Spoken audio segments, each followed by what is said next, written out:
ఆ మబ్బు తెరలలో నా దాగుంది చందమామ, ఈ సిగ్గు పొరలలో నా బాగుంది సత్యభామ. ఏమంది సత్యభామ?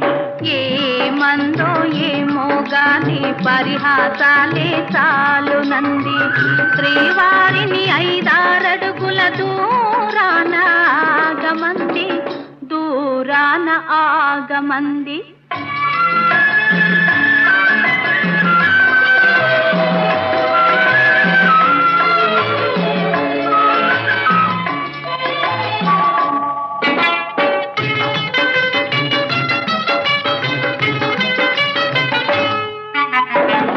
ఈ గాలి ఊయలా ఊగించు పయ్యదా, ఈ గాలి ఊయలా